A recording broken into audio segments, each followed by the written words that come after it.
اعوذ باللہ من الشیطان الرجیم بسم اللہ الرحمن الرحیم۔ سورہ بنی اسرائیل کے تیسرے اور چوتھے رکوع کی 18 آیات میں جیسے کہ میں عرض کر چکا ہوں، حبر الامہ حضرت عبداللہ ابن عباس رضی اللہ تعالی عنہما کے قول کے مطابق تورات کی تعلیمات کا نچوڑ اللہ تعالیٰ نے دے دیا ہے۔ So to say, this is the Quranic version of the 10 commandments of Torah۔ ذہن میں تازہ کر لیجئے، سب سے پہلی ہدایت، مت پوجو کسی کو سوائے اللہ کے، بندگی پرستش صرف اللہ کی۔ دوسری ہدایت، والدین کے ساتھ حسن سلوک، اور اس موضوع پر یہ قرآن مجید کا ذروۂ سنام ہے۔ اگر وہ تمہارے پاس بڑھاپے کی عمر کو پہنچ ہی جائیں تو انہیں اف تک مت کہو، انہیں کبھی جھڑکو نہیں، ان کے سامنے اپنے کندھے جھکا کر رکھو، عاجزی اختیار کرو، تواضع اختیار کرو۔ ہاں یہ کہ اگر کسی وقت کوئی بات ان کی رد کرنی ہی پڑے جبکہ تمہارے دل میں کوئی میل نہ ہو، سرکشی نہ ہو، تو اللہ تعالیٰ جانتا ہے تمہارے دلوں کی حالت کو، اللہ معاف فرمائے گا۔ تیسری ہدایت، رشتہ داروں کے حقوق ادا کرو اور محتاجوں کی اور غرباء کے مسک۔ چوتھی ہدایت، فضول خرچی میں دولت مت اڑاؤ۔ یہ تیسری اور چوتھی باہم مربوط ہے۔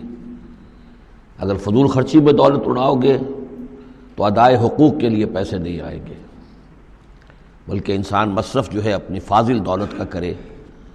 حقوق کا ادا کرنا، اس میں قرابت دار سب سے پہلے ہے، پھر اور جو بھی محتاج ہیں، مسکین ہیں، پھر یہ کہ اللہ کے دین کے لیے خرچ کرنا ہے۔ اس میں پھر مزید ہدایت کہ اگر کسی وقت تمہاری اپنی حالت ایسی نہ ہو کہ کسی کے ساتھ تعاون کر سکو، تب بھی یہ ہے کہ بات نرم کرو، معذرت کرو بڑے اچھے انداز میں۔ اسی سلسلے میں مزید ہدایت کہ ان صدقات اور خیرات کے معاملے میں بھی انتہا پسندی نہیں ہونی چاہیے۔ نہ یہ ہو کہ آدمی بخیل ہو جائے اور ہاتھ اپنی گردن سے باندھ لے کہ کوئی پیسہ نکلے ہی نہ یہ کہ اپنے دونوں ہاتھ کھلے چھوڑ دے، تو پھر یہ کہ اسے بعد میں پچھتانا پڑے۔ اسی میں مزید ہدایت، اگر تم اپنے کسی عزیز کا یا کسی اور بیچارے غریب انسان کا چاہتے ہو کہ اس کا حال بدل جائے، اس کی حالت بہتر ہو جائے، اپنی حد تک جو تم کر سکتے ہو ضرور کرو، لیکن یہ نہ سمجھو کہ تم کسی کی حالت بدلنے پر قادر ہو۔ کسی کے رزق کی کشادگی یا تنگی یا سراسر اللہ کے ہاتھ میں۔ ایک اور ہدایت، زنا کے قریب تک نہ پھٹکنا، یہ بہت ہی بری شے، بے حیائی اور برا راستہ ہے۔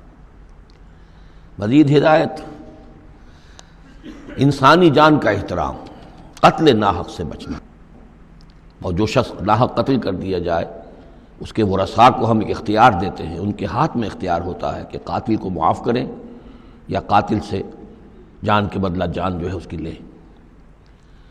مزید ہدایت، یتیموں کے مال کے قریب نہ پھٹکنا، لیکن بہت عمدہ طریقے سے ان کی حفاظت کرو، امانت سمجھو اس کو، یہاں تک کہ وہ اپنی بلوغت کو پہنچ جائے، پھر یہ ہے کہ تم ان کے مال ان کے حوالے کر ہی دو گے۔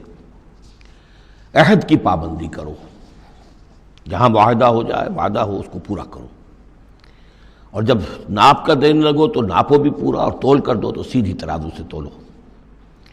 یہی بہتر ہے نتیجے کے اعتبار سے بھی، اسی سے جو بقیت اللہ جو بچ جائے گا تمہارے لیے، اس میں برکت ہوگی۔ اور بے ایمانی سے کم ناپ کر، کم تول کر کچھ زیادہ اگر تم نے فوری طور پر حاصل کر بھی لیا تو اس میں برکت نہیں ہوگی، بلکہ اس میں نحوست ہوگی۔ ان تمام چیزوں کے بارے میں فرمایا۔ اب جو اس کے بعد جو ہدایت ہے جو بہت اہمیت کی حامل ہے، وَلَا تَقْفُ مَا لَيْسَ لَكَ بِهِ عِلْمٌ، ایسی چیز کے پیچھے مت پڑو یا مت لگو جس کے لیے تمہارے پاس علم نہیں ہے۔ انسان کا بحیثیت اشرف المخلوقات، اس کا طرز عمل جو ہے وہ علم پر مبنی ہونا چاہیے، توہمات پر نہیں۔ خام خواہ کے توہمات جن کے لیے کوئی بنیاد نہیں، کوئی دلیل نہیں، ان توہمات کے اوپر انسان اپنی روش کو استوار کرے، یہ اس کے شایع نشان نہیں۔ البتہ اب علم جو ہے وہ دو طرح کے ہیں، یہ ہم سورہ بقرہ کے چوتھے رکوع میں دیکھ آئے ہیں۔ ایک ہے ہیومن نالج، ایکوائرڈ نالج، انسان جو علم حاصل کرتا ہے، اور ایک ہے ریویلڈ نالج جو اسے دیا جاتا ہے۔ وہ وحی کے ذریعے سے آتا ہے، الہام کے ذریعے سے آتا ہے۔ وہ ریویل نالج جو ہے اس کے ریسیپینٹ جو ہے وہ ہیومن سول ہے، اسپرٹ ہے، یہ نہیں ہے، یہ سینسز نہیں ہے، یہ دماغ نہیں ہے۔ وحی چاہے جلی ہو چاہے خفی ہو، الہام ہو، کشف ہو، رؤیا صادقہ ہو، کوئی بھی شے ہو، اس کا تعلق اس حیوانی وجود سے نہیں ہے، اس کا در حقیقت اس روحانی وجود سے ہے جس کا مسکن قلب ہے۔ اب ظاہر بات ہے کہ اس میں بھی جو وحی خفی عام لوگوں کو ہو جاتی ہے، الہام ہو جاتا ہے، کچھ اور ہو جاتا ہے، وہ بھی کوئی دلیل نہیں ہے۔ اس شخص کے لیے تو دلیل ہے وہ، اگر وہ شریعت کے خلاف نہ ہو، لیکن کسی اور کے لیے دلیل نہیں ہے۔ جو ریویل نالج ہے اس میں صرف وحی جلی جو انبیاء کے پاس آئی ہے وہ دلیل ہے، وہ دلیل قاطع ہے، وہ برہان قاطع ہے۔ ان کے پاس جو وحی جلی آئی وہ بھی، اور جو وحی خفی آئی وہ بھی۔ وحی نبوت جو ہے وہ علم ہے، العلم۔ ایک علم تو یہ ہے، اور دوسرا علم وہ ہے جو انسان حاصل کرتا ہے خود۔